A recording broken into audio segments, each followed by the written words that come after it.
আজ আপনাদের শোনাবো এক মঞ্চ থেকে মহাকাব্যের গল্প। মোশাররফ করিমের জীবন, সংগ্রাম ও সাফল্যের গল্প। বাংলাদেশের অভিনয় জগতে হাসির আড়ালে লুকিয়ে রাখেন গভীর জীবনবোধ।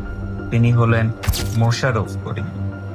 মোশাররফ করিমের জন্ম 1971 সালে 22 অক্টোবর ঢাকায়। তার পুরো নাম KM মোশাররফ হোসেন। ছোটবেলায় তাকে সবাই ডাকতো শামীম নামে। তার শৈশব কেটেছে এক বড় পরিবারে, 5 ভাই 5 বোন তারা। অভাব অনটনের মাঝেও মানুষের জীবনের নানান দিক খুব কাছ থেকে দেখার সুযোগ পান তিনি। শৈশবে পড়াশোনায় খুব অমনোযোগী ছিলেন না, বরং গ্রাম্য জীবনের স্বাধীনতা, তার দুষ্টুমিতেই ছিল তার আনন্দ। তার অভিনয়ের বীজ বপন হয় স্কুল মঞ্চে, কবিতা আবৃত্তির মাধ্যমে। সে ছোট্ট অভিজ্ঞতায় তার মনে সৃষ্টি করে অভিনয়ের প্রতি গভীর ভালোবাসা। কলেজ জীবনে এসে তিনি যুক্ত হন মঞ্চ নাটকের সঙ্গে। নাট্যদল, নাট্যকেন্দ্র এই চোখ দিয়ে প্রায় 16 বছর কাজ করেন। সেখানে তিনি শিখেন চরিত্র বিশ্লেষণ, সংলাপ বলার কৌশল। অভিনেতা হওয়ার আগে তিনি ছিলেন একজন জনপ্রিয় শিক্ষক। ঢাকার মালিবাগে একটি কোচিং সেন্টারে বাংলা পড়াতেন। তার ক্লাস এতই জনপ্রিয় ছিল যে দূর দূরান্ত থেকে ছাত্ররা আসতেন। এখানে তার সঙ্গে পরিচয় হন রোবেনা রেজা জুয়ে, যিনি পরে তার জীবন সঙ্গিনী হন।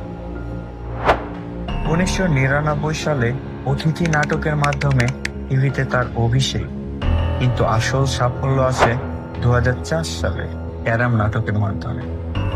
এই নাটক তাকে রাতারাতি তারকা বানিয়ে দেয়। তার অভিনয় সরলতা, সংলাপ বলার ধরন সবকিছুই দর্শকের হৃদয় ছুঁয়ে যায়। তার ক্যারিয়ারে এসেছে অসংখ্য জনপ্রিয় নাটক ও চরিত্র: 420, হবের হাট, হাউসফুল, সিকান্দার বংশ। এই চরিত্রগুলো শুধু বিনোদন দেয়নি, বরং সমাজের বাস্তবতাকে তুলে ধরেছে। মোশাররফ করিমের অভিনয়ের একটি বিশেষ দিক হলো আঞ্চলিক ভাষার ব্যবহার। বিশেষ করে বরিশালের উপভাষাকে তিনি জনপ্রিয় করে তুলেছেন। তার সংলাপ শুধু হাসির খোরাক নয়, একটি সাধারণ মানুষের ভাষাকে দিয়েছে নতুন মর্যাদা। টেলিভিশনের সাফল্যের পর তিনি বড় পর্দায় পা রাখেন। তার উল্লেখযোগ্য সিনেমাগুলো জয়যাত্রা, দারুচিনির দ্বীপ, টেলিভিশন, জলের গল্প, কমলা রকেট। টেলিভিশন সিনেমায় তার অভিনয় আন্তর্জাতিক পর্যায়ে প্রশংসিত হয়। 2019 সালে একটি ব্যতিক্রমী ঘটনা ঘটে। কমলা রকেট সিনেমার জন্য জাতীয় চলচ্চিত্র পুরস্কার পান তিনি, কিন্তু তিনি সেই পুরস্কার গ্রহণ করতে অস্বীকার জানান। তার মতে চরিত্রটি কমেডি নয়, বরং গভীর ও জটিল। বর্তমান যুগে OTT প্ল্যাটফর্মে তিনি দারুণ সফল। মহানগর ওয়েব সিরিজে তার চরিত্র বশী হারুন দর্শকের মনের দাগ কেটে যায়। 2026 সালে মুক্তি পায় তার সিনেমা বনলতা এক্সপ্রেস। এই সিনেমা বক্স অফিসে ব্যাপক সাফল্য অর্জন করে দেশে ও বিদেশে। এটি প্রমাণ করে ভালো গল্প আর শক্তিশালী অভিনয় থাকলে বাংলা সিনেমাও বিশ্ব জয় করতে পারে। ব্যক্তিগত জীবনে তিনি অত্যন্ত বিনয়ী এবং প্রচারবিনয়ী। তার মতে অভিনয় মানে শুধু অভিনয় নয়, একটি আত্মার সাথে চরিত্রের সংযোগ।